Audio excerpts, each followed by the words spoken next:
উম্মাহ আলিম মাদ্রাসা ইবতেদায়ী শাখা উত্তরার বার্ষিক পুরস্কার বিতরণী অনুষ্ঠান 2024 সম্পন্ন হয়েছে।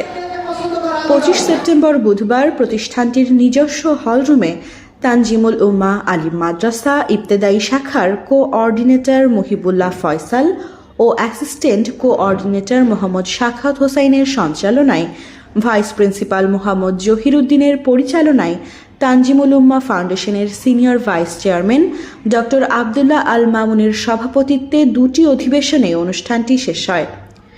ফাউন্ডেশনের চেয়ারম্যান হাফেজ হাবিবুল্লাহ মোহাম্মদ ইকবাল উদ্বোধনী বক্তব্য রাখেন।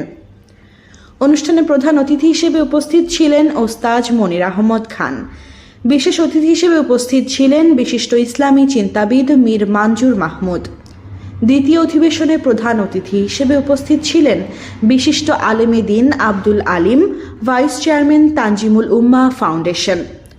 বিশেষ অতিথি হিসেবে আরও উপস্থিত ছিলেন তানজিমুল উম্মাহ ফাউন্ডেশনের সিনিয়র ডিরেক্টর আসলাম মিয়া, তানজিমুল উম্মাহ আলিম মাদ্রাসার প্রিন্সিপাল এইচ.এম. আবদুল্লাহ আল মামুন, তানজিমুল উম্মাহ হিফজ মাদ্রাসা আল আকরাম শাখার প্রিন্সিপাল সাইফুল্লাহ ফয়সাল, তানজিমুল উম্মাহ হিফজ মাদ্রাসা 10 নম্বর সেক্টর শাখা প্রধান আতিকুর রহমান প্রমুখ।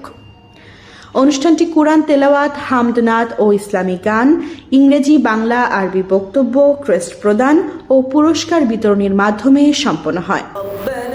Nishat Anjum, desk report, education Times.